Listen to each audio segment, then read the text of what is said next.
Hello guys, welcome back to my channel. Meron tayong bagong video naman. Meron akong customer nag-chat sa akin, pinadala ito.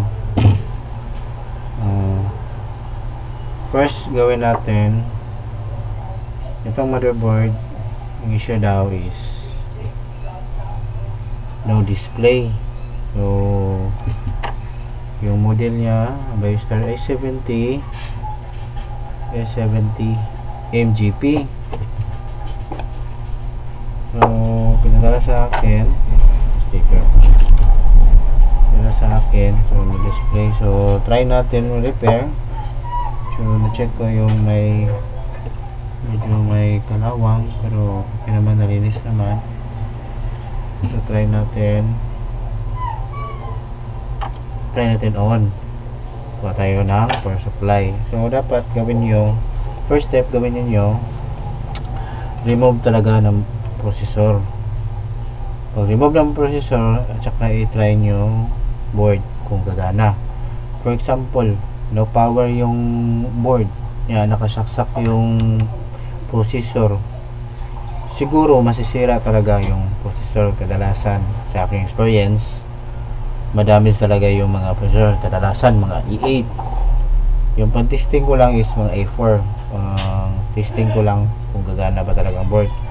Pero no display, okay lang, nakasaksak.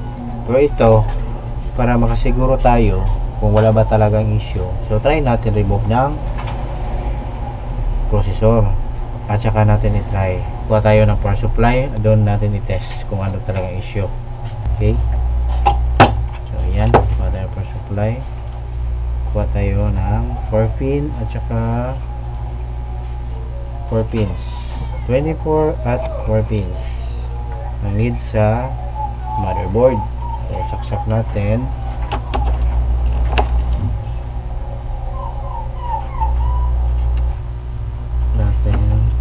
Okay, yan, so nakasaksak na.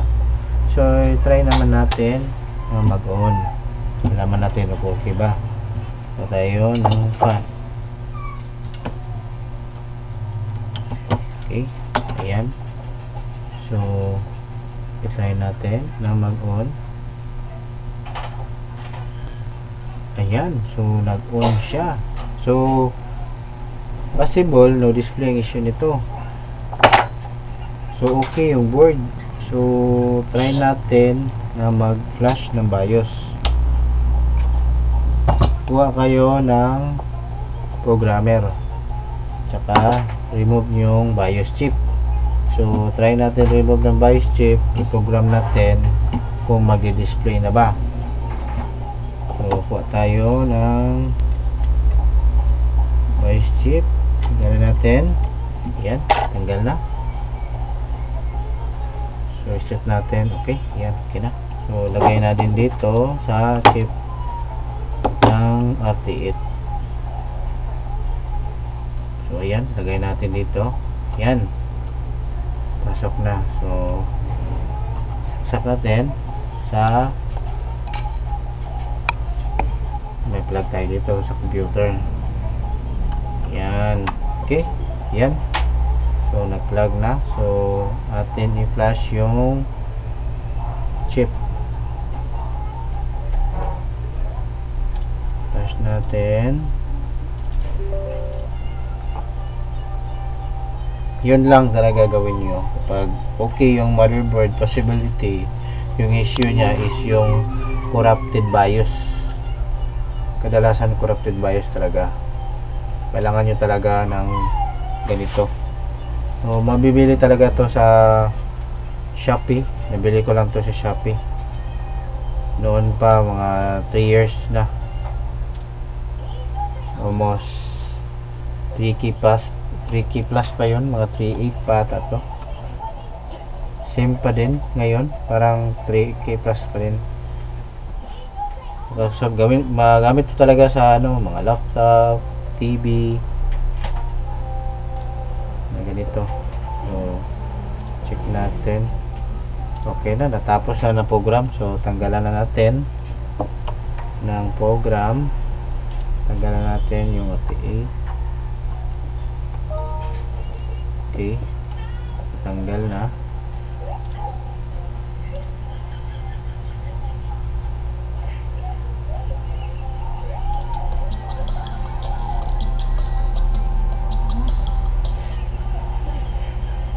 Okay, balik natin. Yan. So, lagyan natin ng processor. Testing. E6-74 para masiguro. Ayan, E6 yan. Lagay natin. Yan. So, anytime hindi talaga ma-miss to na talaga si buzzer. Lagay natin ito. Yan. So, okay na. So, try natin switch.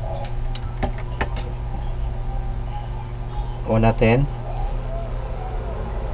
Try lang natin. Ayun, nag-buzzer. So, nabuhay yung board. So, off natin. Lagay natin ng RAM.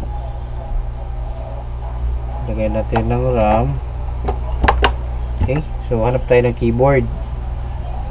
Kuha tayo ng keyboard. Ayan. Kuha tayo ng keyboard. Saksak natin yung keyboard. At init. Yan. Yun lang dapat nyo gawin. Sundin nyo lang na meron na kayong programmer. Yan. So, on na. Ito yung switch.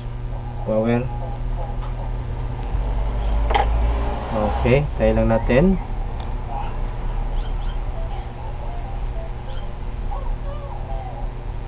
Wala pa. Tayo lang natin.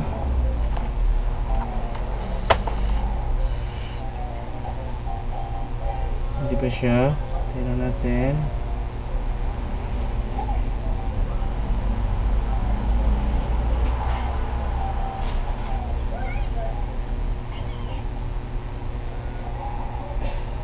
Wala pa din. Ayaw niya. So, try natin sa kabila. Try natin sa kabila. Try natin sa kabila. Okay. Try natin sa kabila. Baka dito siya okay. Tayo ng brush para siguro.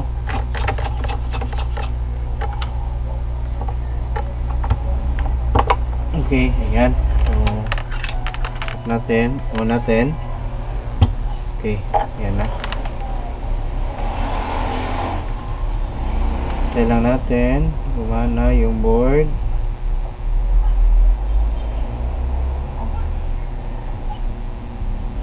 Parang ayaw niya talaga.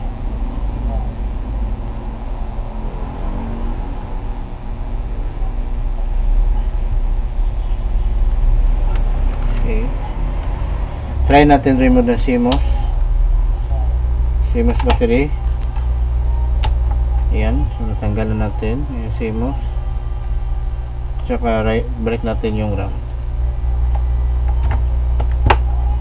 Sundin nyo lang kung anong ginagawa ko para malaman nyo.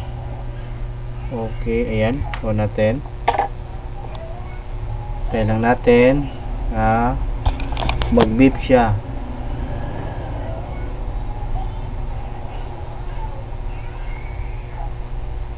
Wala talagang beep. Kaya natin talaga. So ayun guys, meron problema nito sa board. Kadalasan si PCH yung sira ito. Kasi dito kasi magdi-display pag once nga mag-detect na to, pupunta yan dito sa RAM, magdi-display na yung screen. Problema nito, kailangan repairin natin to. So wala na talagang option ito basta kapag issue na ito ganito. So check ko na yung mga corroded nga area, wala naman, malinis yung board. So ito ang last option natin. So yun lang guys, update mo lang ako sa bagong video. Dito tayo mag-focus, mag-repair tayo sa next video. Okay? Sige, salamat sa mga subscribe, follow, share, like, and comment down below. Yun lang guys. Sige. Bye-bye.